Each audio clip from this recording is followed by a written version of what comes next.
Great Ideas is a program devoted to uncovering the meaning of the ideas we all use every day of our lives. In the period to follow, Dr. Mortimer J. Adler will undertake to discuss some aspect of a basic idea. Dr. Adler. Welcome to another discussion of the great ideas. Today, we are going to consider the great idea of democracy. Few ideas are of more lively current interest than democracy, and none perhaps is more in need of clarification, because I think you know, all of us use the word democracy in our daily speech and use it quite loosely. We use it with many different meanings, and unfortunately, we too often use it with almost no definite meaning at all. That is why there is a need for precision in our understanding of this idea, in our use of this basic term in our political life. Let me say at once what democracy does not mean, or what will not give us a sharp enough conception of it.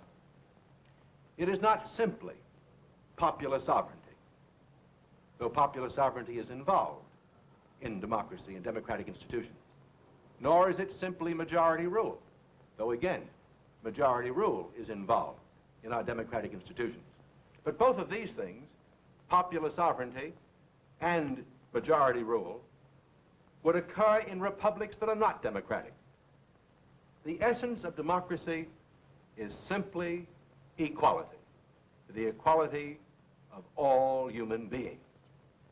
And therefore, the definition of a democratic government is this, that it consists in constitutional government, that it consists in a republican form of government, but with one thing added, namely universal manhood suffrage.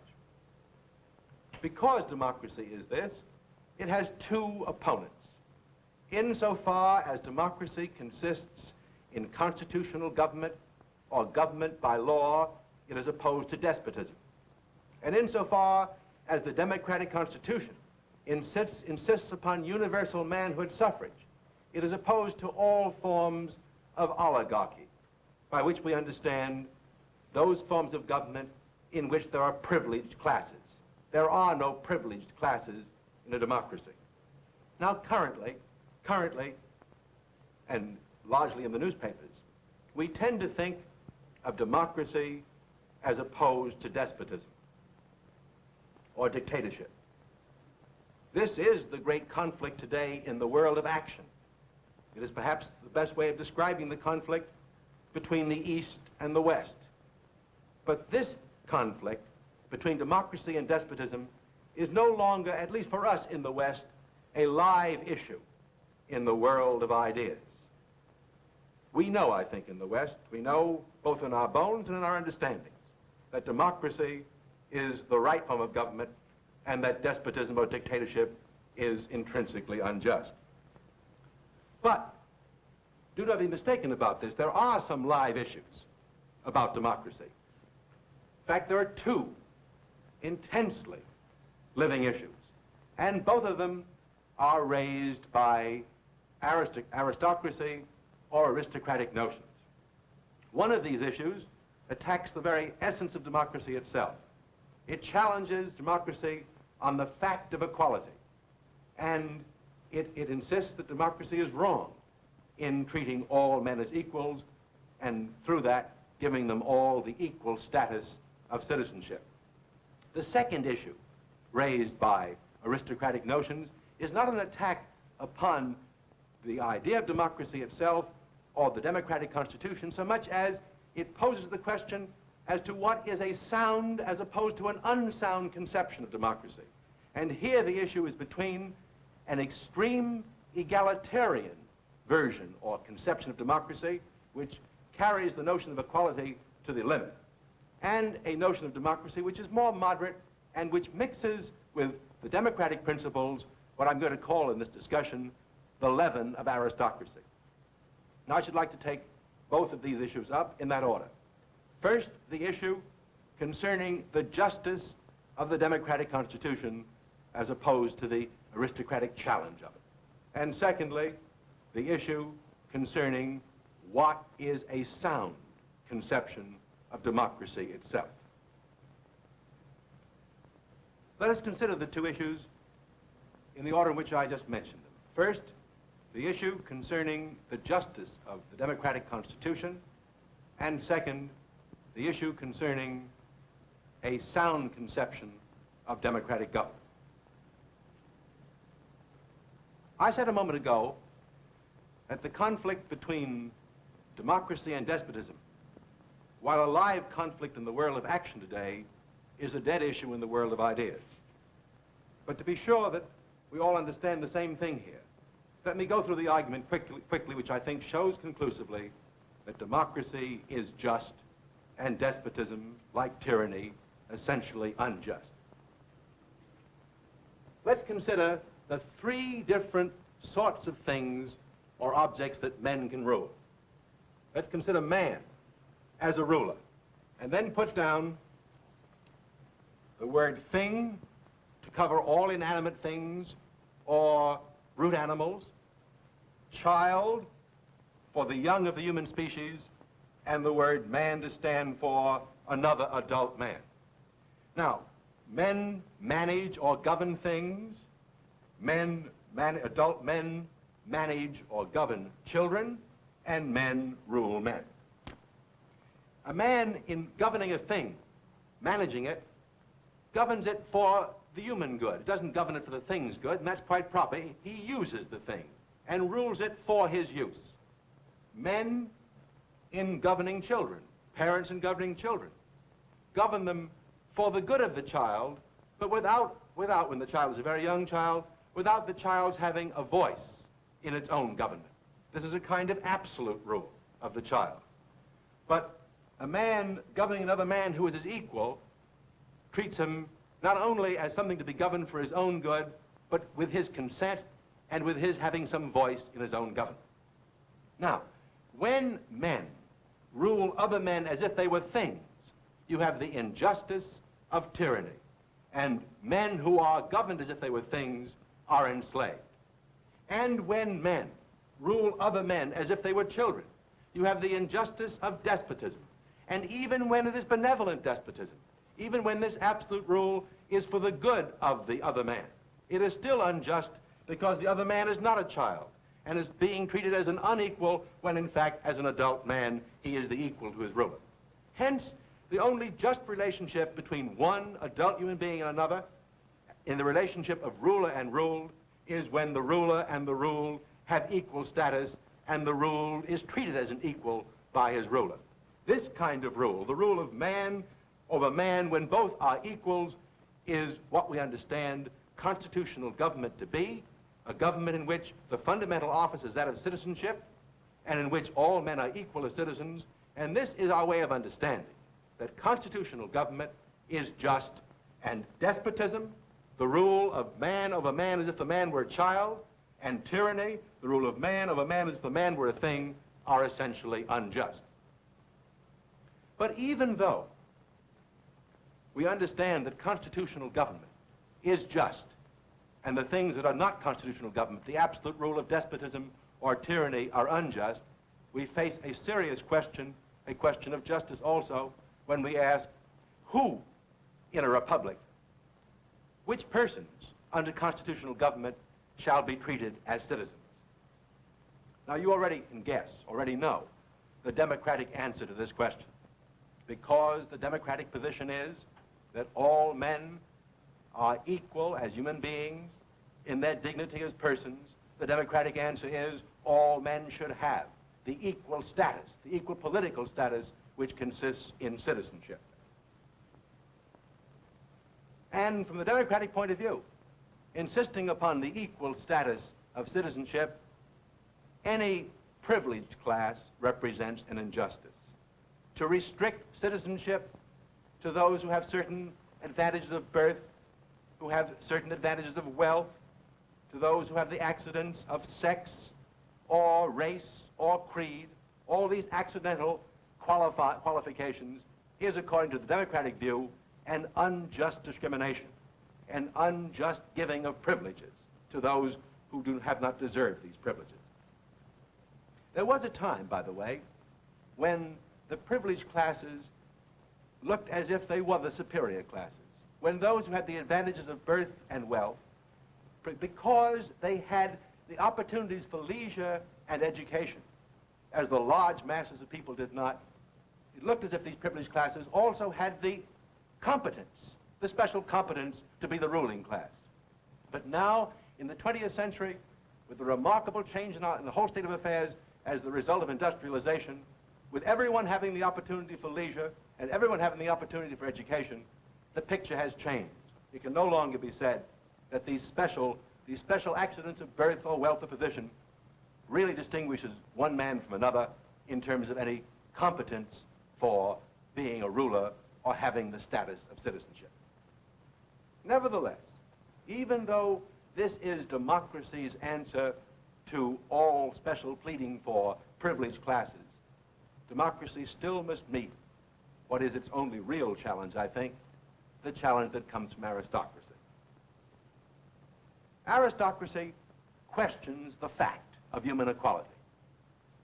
It asserts against democracy that all men are not equal. In fact, that they are fundamentally unequal with respect to the capacity for government.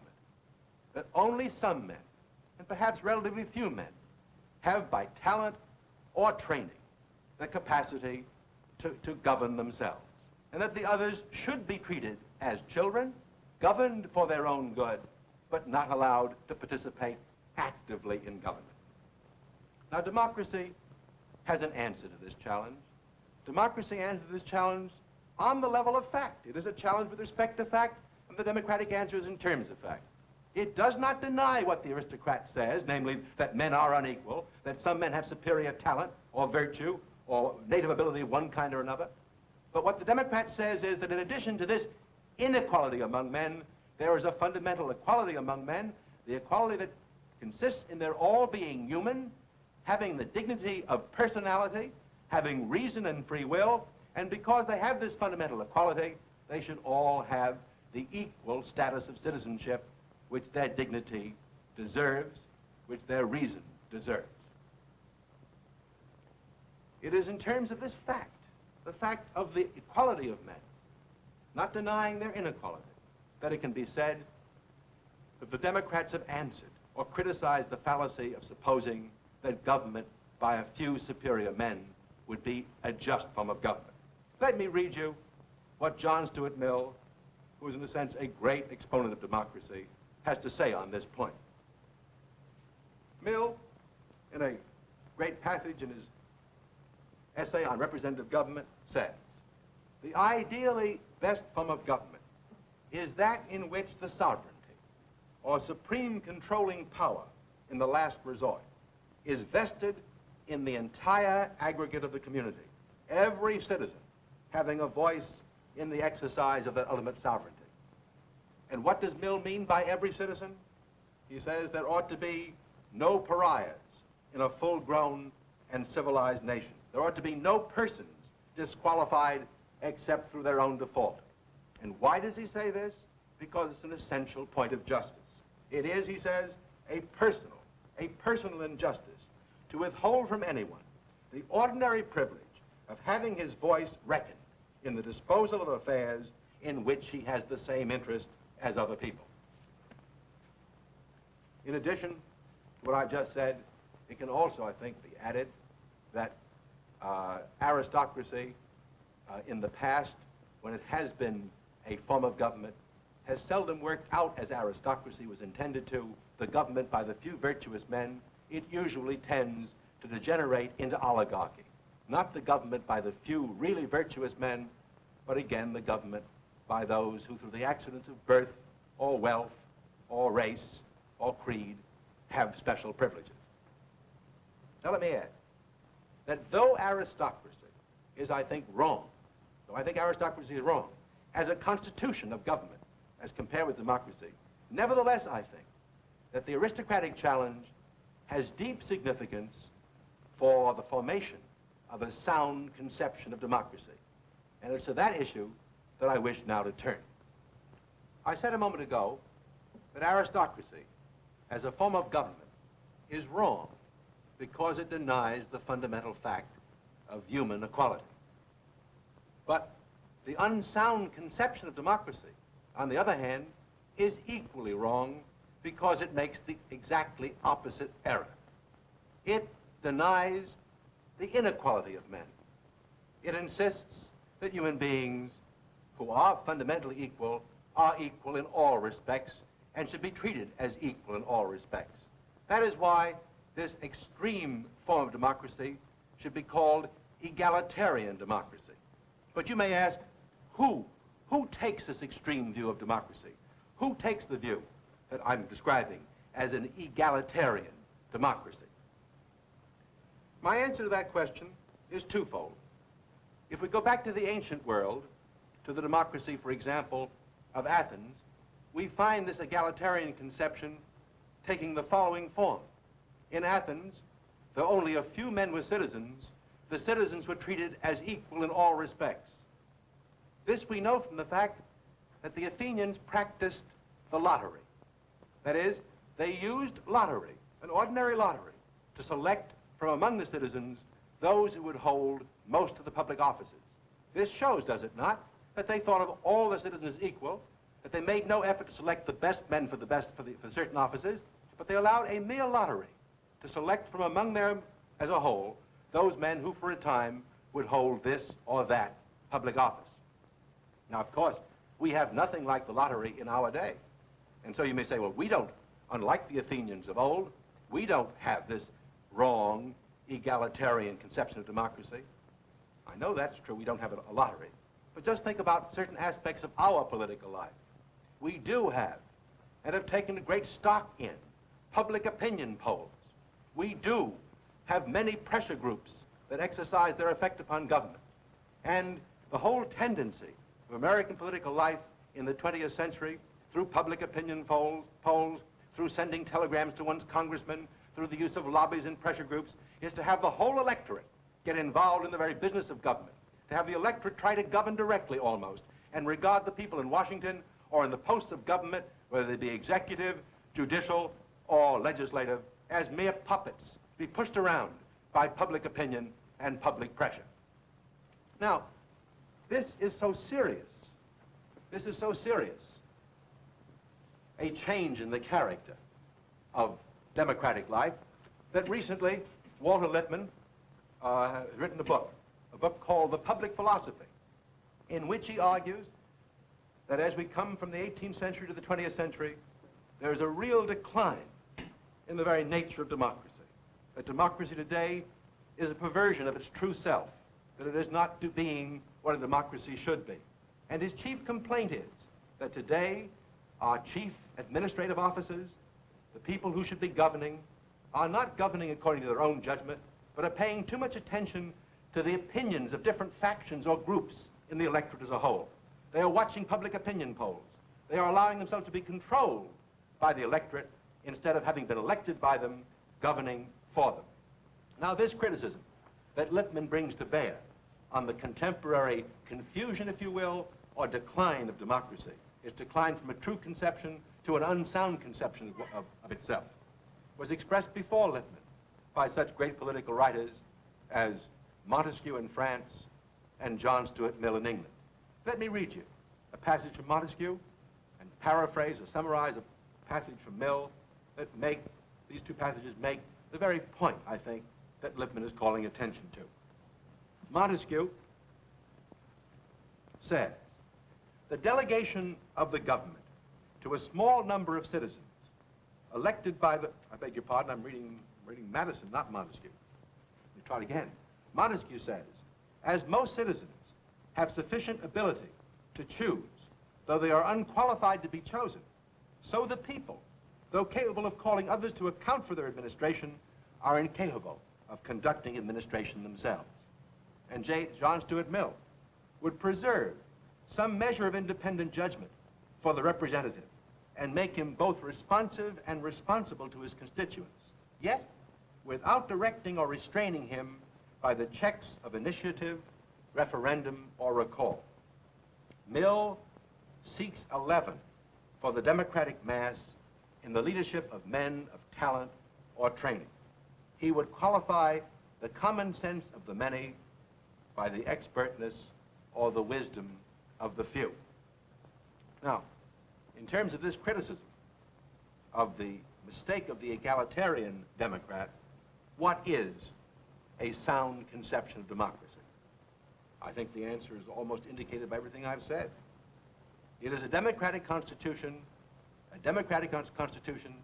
based upon the equality of men, expressing itself in the principle of universal suffrage, but leavened by admixtures of aristocratic elements, so that two facts, not one fact, two facts are taken account of.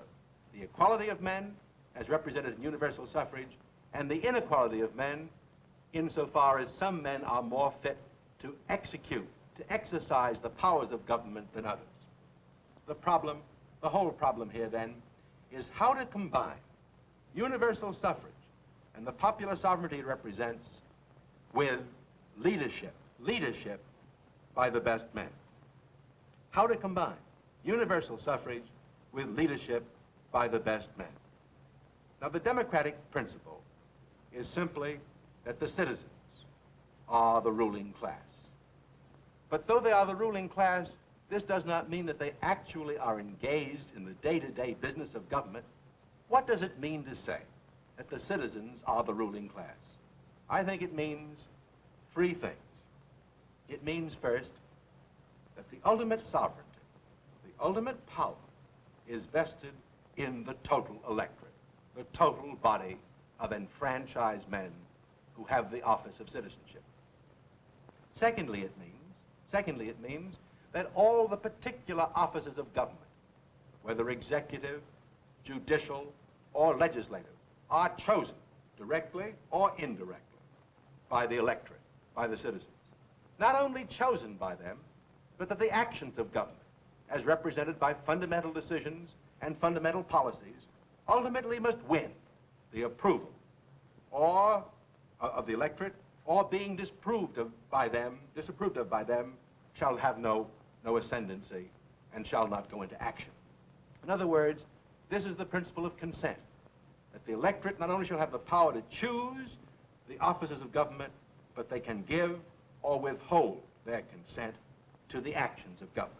And finally, the notion of the citizens as the ruling class involves the thought of their being participants in government, but not participants by actually engaging in the day-to-day business of government, but by participating through the public debate of public issues and by what they have to do when they go to the ballot box at the time of election. This is the democratic aspect of a sound democracy. What then is the aristocratic aspect? Where does the aristocratic leaven come that prevents us from being the merely egalitarian democracy that is wrong, because it fails to face the fact that men are both unequal and equal? The aristocratic leaven comes from the fact that representatives chosen by the people should be competent to govern for them. They should be competent to conduct the business of government. That is the reason they have been elected or selected or delegated to their posts in the government. But not only must they be competent to conduct the business of government, but they must be allowed by the electorate to do so. They must not be interfered with in the process of government itself.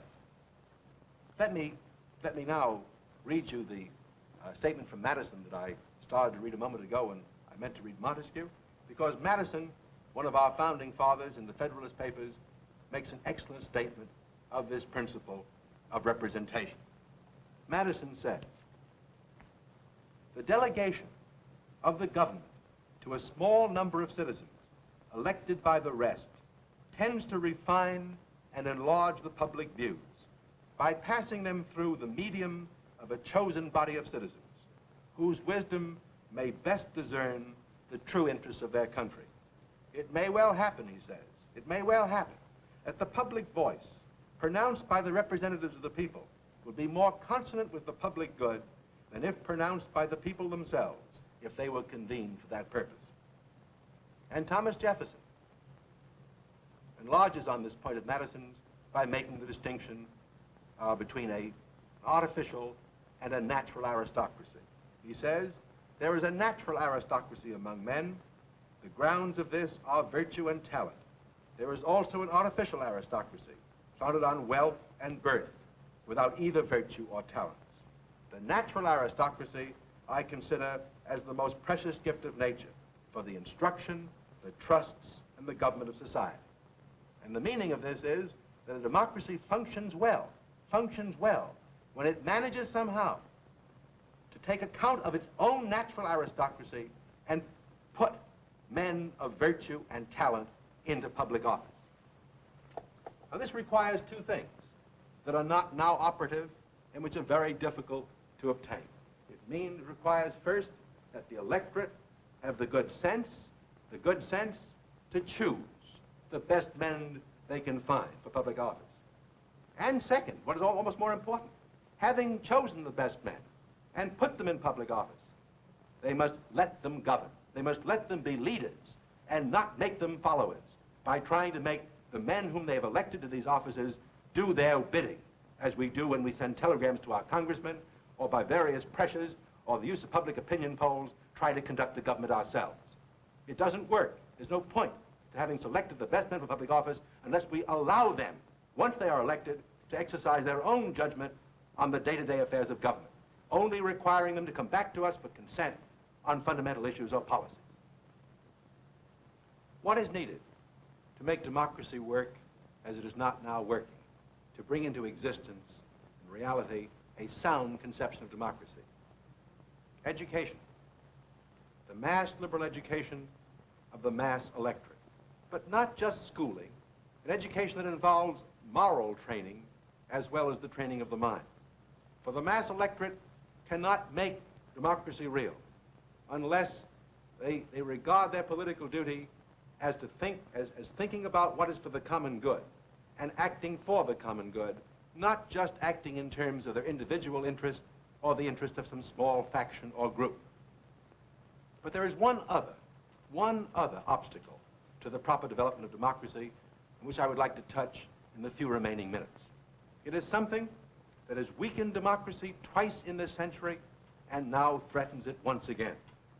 That is the effect of war or the threat of war upon democratic processes and democratic institutions. Let me read you, in these closing minutes, prophetic words of Alexander Hamilton on this point. He said, 2 centuries ago, "The violent destruction of life and property, incident to war, the continual effort and alarm attendant on a state of continual danger, will compel nations, the most attached to liberty, to resort for repose and security to institutions which have a tendency to destroy their civil and political rights. To be more safe, they at length become willing to run the risk of being less free." I can think of few sentences or statements that are more applicable to American life today than this statement of Hamilton. This must conclude our discussion of democracy and some of the living issues which it raises for us. Next time, we shall consider another great idea, and consider it by discussing some of the basic issues it raises. I hope you will be with us again. Thank you very much.